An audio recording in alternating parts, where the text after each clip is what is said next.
السلام علیکم ورحمۃ اللہ وبرکاتہ۔ پیارے بچوں، آج ہم آپ کے سامنے گرامر کا ایک نیا باب لے کر کے آئے ہیں۔ آج ہم پڑھیں گے اردو زبان میں سابقے اور لاحقے۔ سابقے یہ عربی کا زبان ہے، عربی کا لفظ ہے۔ سابقے یہ جمع ہے واحد سابق۔ سابق کا معنی آتا ہے پہلے آنے والا۔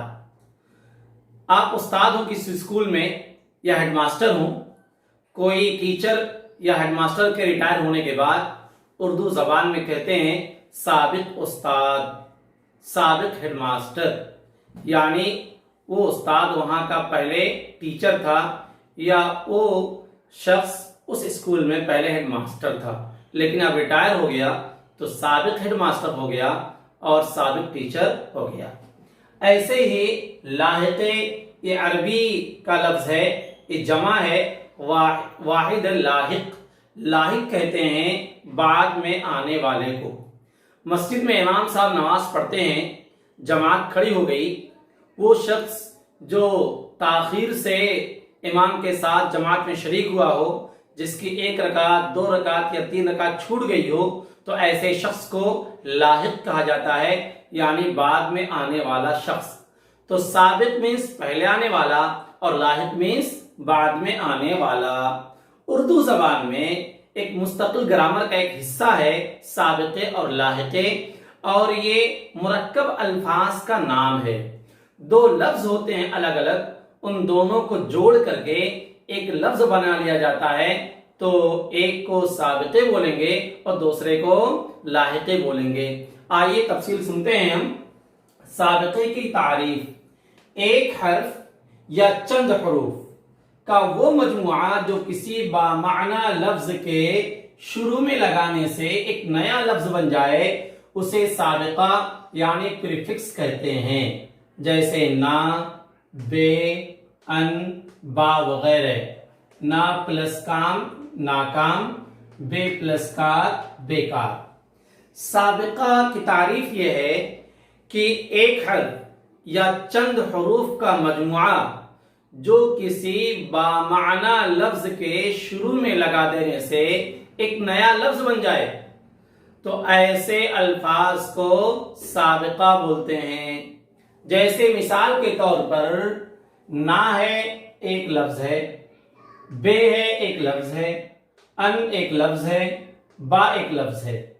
اب ان میں سے کوئی بھی اگر کسی لفظ کے شروع میں بڑھا دیں، جیسے یہاں تھا ناکام، تو دیکھیے کام ایک لفظ ہے، اس کے شروع میں نے نا بڑھا دیا، تو دونوں کو جوڑ کر کے ایک نیا لفظ بن گیا ناکام۔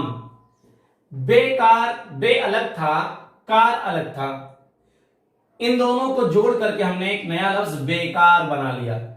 تو ہم کہیں گے کہ بیکار میں بے سابقہ ہے اور ناکام میں نا سابقہ ہے۔ تو اردو زبان میں بہت سارے مرکب الفاظ ایسے ہوتے ہیں جس کے شروع میں کچھ حروف ایڈ کر کے ایک نیا لفظ بنا لیا جاتا ہے، تو ایسے الفاظ کو سابقے کہتے ہیں۔ لاحقے کی تعریف: ایک حرف یا چند حروف کا وہ مجموعہ جو کسی بامعنی لفظ کے آخر میں لگا دینے سے ایک نیا لفظ بن جائے، تو اسے لاحقہ یعنی سفکس کہتے ہیں، جیسے دھار، مند، دان، گار وغیرہ۔ مال پلس دار ایکولز مالدار، عقل پلس مند ایکولز عقل مند۔ لاحقے کی تعریف یہ ہے کہ ایک حرف یا چند حروف کا مجموعہ جو کسی بامعنی لفظ کے اخیر میں لگا دینے سے ایک نیا لفظ بن جائے، تو ایسے الفاظ کو لاحقہ کہتے ہیں۔ جیسے دار ایک لفظ ہے، مند ایک لفظ ہے، دان ایک لفظ ہے، گار ایک لفظ ہے، ان کو کسی حرف کے اخیر میں لگا دیں گے تو ایک نیا لفظ بن جائے گا۔ جیسے دیکھیے مال ایک لفظ تھا، اس کے آخر میں ہم نے دار جوڑ دیا، تو اب مالدار ایک مستقل نیا لفظ بن گیا، اس لیے اس کو دار کو ہم کہیں گے کہ یہ لاحقہ ہے، اس لیے کہ مال کے آخر میں جڑ رہا ہے۔ ایسے ہی عقل پلس مند الگ الگ دونوں لفظ تھے، میں نے مند کو عقل سے جوڑ دیا، عقل کے آخر سے مند کو جوڑ کر کے ایک دوسرا نیا لفظ بنا لیا عقل مند، تو کہیں گے عقل مند میں مند ایک لاحقہ ہے۔ تو سابقہ میں وہ الفاظ جو کسی بامعنی لفظ کے شروع میں بڑھا کر کے نیا لفظ بنا لیا جائے، اور لاحقہ میں وہ الفاظ جس کے اخیر میں بامعنی لفظ بڑھا کر کے کوئی نیا لفظ بنا لیا جائے تو اس کو لاحقہ کہتے ہیں۔ اب اگلی چیز دیکھیے، سابقے اور لاحقے کو درست الفاظ، درست سابقہ اور درست لاحقہ بنانے کے لیے ضروری ہے کہ ان کے معنی کو ہم سمجھیں۔ جو بھی سابقہ ہوگا، لاحقہ ہوگا، اس میں دو الفاظ ہوں گے، تو دونوں الفاظ کا الگ الگ معنی ہوگا، پھر ان دونوں الفاظ کو ملا کر کے جب ایک نیا لفظ بنایا جائے گا، تیسرا لفظ، تو پھر اس کا ایک الگ معنی اور ہوگا۔ تو سابقے اور لاحقے کچھ ایسے ہوتے ہیں کہ ایڈ ہونے کے بعد وہ لفظ کی میننگ کو، لفظ کے معنی کو بدل دیتے ہیں۔ جیسے مثال کے طور پر دیکھیے، سابقے اور لاحقے سے مرکب الفاظ کا معنی بیکار، دیکھیے بے پلس کار، اصل پہلے تھا کار مینس، دیکھیے دو لفظ ہیں یہاں، کار مینس کام اور بے مینس بلا، دونوں ایک ساتھ ملا دیا بیکار، تو اس کا معنی کیا ہو گیا؟ بلا کام والا، بلا کام والے شخص کو کیا کہتے ہیں ہم؟ بیکار۔ ایسے ہی دیکھیے، مال الگ لفظ تھا، دار الگ لفظ تھا، اور دار کے معنی آتے ہیں رکھنے والا، جب دونوں کو ملا دیا ایک ساتھ مالدار ہو گیا تو اس کا مطلب مال والا۔ تو سابقے اور لاحقے کا میننگ سمجھنے کے بعد پھر اس نئے لفظ کا میننگ سمجھنا آسان ہو جاتا ہے۔ کچھ سابقے یا لاحقے ایسے ہوتے ہیں کہ ان کا معنی نفی کا ہوتا ہے، اور وہ جس لفظ کے شروع میں یا آخر میں آئیں گے تو اس معنی کی نفی کر دیں گے، جیسے غیر، ان، بے، لا، نا، خلاف۔ یہ تمام الفاظ ایسے ہیں جو سابقے کے طور پر استعمال کیے جاتے ہیں، لیکن یہ تمام الفاظ نفی کا معنی دیتے ہیں، یعنی جن الفاظ کے شروع میں یہ سارے الفاظ ایڈ کیے جائیں گے، یہ سارے الفاظ اس لفظ کی نفی کر دیتے ہیں، اس لفظ کے معنی کی نفی کر دیتے ہیں۔ جیسے غیر حاضر، حاضر میں موجود رہنے والا، غیر حاضر موجود نہیں رہنے والا، غائب رہنے والا۔ دیکھیے غیر نے حاضر کے معنی کی نفی کر دی۔ ایسے ان پڑھ، پڑھ مینس پڑھا ہوا، ان پڑھ نہ پڑھا ہوا، نفی کر دیا۔ بے ادب، ادب مینس ادب اور تہذیب والا، لیکن بے ادب بلا ادب والا، بے تہذیب والا۔ لا علم، علم مینس نالج، لیکن لا علم جس کو نالج نہ ہو۔ نالائق، لائق مینس اچھا، لیکن نالائق خراب۔ خلاف ادب، ادب مینس ادب، خلاف ادب یعنی بلا ادب۔ تو دیکھیے تمام الفاظ جو شروع میں لگے ہوئے ہیں، غیر، ان، بے، لا، نا، خلاف، ان تمام الفاظ میں جس لفظ کے شروع میں لوگ آئے ہیں اس کے معنی کی انہوں نے نفی کر دی۔ تو سابقے اور لاحقے مرکبات الفاظ کے معنی کو بھی سمجھنا ضروری ہے، اور اس کو سمجھیں گے کیسے؟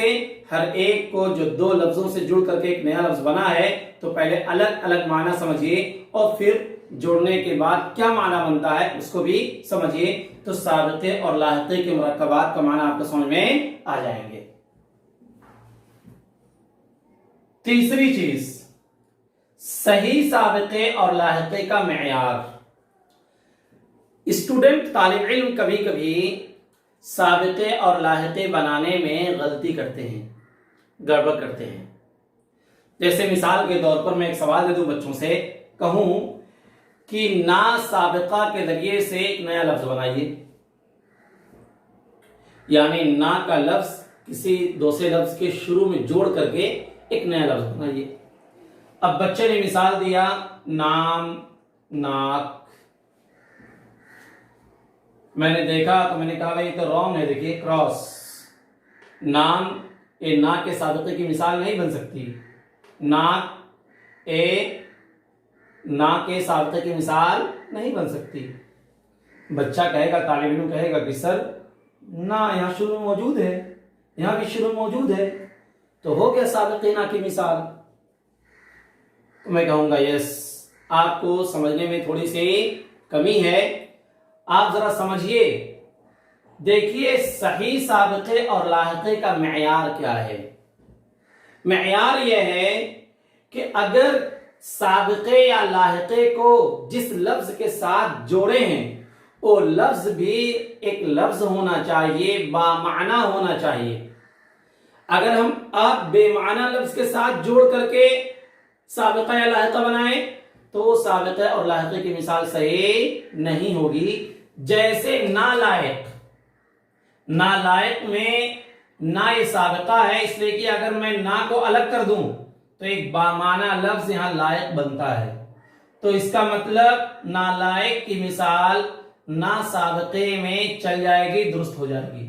لیکن یہاں نام یا ناک کی مثال نا سابقے کے لیے درست نہیں ہے، کیونکہ اگر نا کو ہم کٹ کرتے ہیں یہاں سے تو یہاں صرف میم بچتا ہے اور یہاں کاف بچتا ہے، اور میم کا کوئی معنی نہیں ہے، کاف کا کوئی معنی نہیں ہے، ایک میم بے معنی حرف ہے اور کاف بے معنی حرف ہے، تو اس لیے یہ سابقے کی مثال نہیں بنے گی، سابقے کی مثال یہ غلط ہے۔ تو سابقہ یا لاحقہ کا مثال بننے کے لیے ضروری ہے کہ جس لفظ کے شروع میں ایڈ کیا جا رہا ہے وہ بامعنی ہو، اور اگر اس سابقے کو تھوڑی دیر کے لیے الگ کر دیں تو ایک درست لفظ، مکمل لفظ، ایک میننگ فل لفظ ورڈ بچنا چاہیے، جیسے کہ نالائق میں ہے۔ نالائق میں نا یہ سابقہ ہے، لیکن اگر میں اس کو دیکھیے سرکل کر کے اس کو الگ کر دیا ہوں تو لائق ایک بامعنی لفظ بنتا ہے، بچتا ہے، تو اس کا مطلب نالائق کی مثال سابقے نا کے لیے صحیح ہے۔ چوتھی چیز، سابقے اور لاحقے کا مفہوم متعین کرنے کا طریقہ۔ اصل میں بچے کبھی کبھی شک میں پڑ جاتے ہیں کہ سابقہ مینس پہلے بڑھائیں یا آخر میں بڑھائیں، لاحقہ مینس پہلے بڑھائیں یا آخر میں بڑھائیں۔ بچے ڈاؤٹ میں پڑ جاتے ہیں، شک میں پڑ جاتے ہیں، سمجھ میں نہیں آتا۔ تو اس کو پہچاننے کا میں ایک طریقہ بتا رہا ہوں، آئیڈیا بتا رہا ہوں، وہ آئیڈیا آپ یاد رکھیے تو کبھی بھی آپ شک میں نہیں پڑیں گے۔ سابقہ مینس پہلا اور لاحقہ مینس بعد میں۔ تو دیکھیے اس کے پہچاننے ایک طریقہ یاد رکھیے کہ سابق میں دیکھیے سین ہے، ٹھیک، سابق میں سین اور لاحق میں لام ہے۔ سابقے میں شروع میں سین ہے اور لاحقے میں شروع میں لام ہے۔ سین اور لام یہ حروف تہجی ہے نا، ٹھیک۔ دوسری چیز، حروف تہجی جو ہیں 37، 38، 39 اردو زبان میں، تو الف، بے، پے، تے، ٹے، ایک ترتیب ہے نا، ترتیب سے پڑھتے ہیں ہم۔ تو اگر حروف تہجی کو ترتیب کے اعتبار سے دیکھیں تو پہلے سین آتا ہے یا لام آتا ہے؟ اگر آپ سنائیں حروف تہجی ترتیب سے، آرڈر سے، تو پہلے سین آتا ہے، ٹھیک، پھر لام آتا ہے۔ تو سابقے میں سین ہے، اس لیے آپ سمجھ لیجئے کہ سابقہ یعنی پہلے ایڈ کیا جائے گا، اس لیے کہ سین لاحقے کے لام سے پہلے آتا ہے۔ سابقہ میں سین ہے، لاحقے میں لام ہے، اور سین حروف تہجی میں لام سے پہلے آتا ہے، تو اس کا مطلب سابقہ یعنی پہلے ایڈ کیا جائے اور لاحقے میں لام اس سین کے بعد آتا ہے، تو اس کا مطلب لاحقے میں ایڈیشن بعد میں ہوگا، آخر میں ہوگا۔ تو یہ سابقے اور لاحقے کی پوری تفصیل تھی کہ سابقہ کہتے ہیں کسی لفظ کے شروع میں کوئی لفظ بنا کر کے، بڑھا کر کے ایک نیا لفظ بنا لیا جائے، اور لاحقے کہتے ہیں کسی لفظ کے اخیر میں کوئی لفظ بڑھا کر کے نیا لفظ بنا لیا جائے۔ سابقے اور لاحقے کے میننگ کو سمجھنا ضروری ہے، اور صحیح سابقے اور لاحقے کا معیار میں نے بتایا تھا کہ اس سابقے کو ختم کر دو تو میننگ فل ورڈ بچنا چاہیے، اور سابقہ اور لاحقہ جو شروع میں، سابقہ میں شروع میں یا آخر میں، یہ جو ڈاؤٹ ہوتا بچوں کو، اس ڈاؤٹ کو میں نے کلیئر کر دیا کہ سابقہ میں سین ہے اور سین حروف تعجی میں لام سے پہلے آتا ہے، تو اس کا مطلب سابقہ پہلے ایڈ کیا جائے، اور لاحقے میں لام بعد میں آتا ہے، جس کا مطلب لاحقے میں بعد میں ایڈیشن ہوگا۔ میں سمجھتا ہوں کہ سابقے اور لاحقے کی جو بنیادی تمام معلومات تھیں وہ آپ سمجھ گئے ہوں گے۔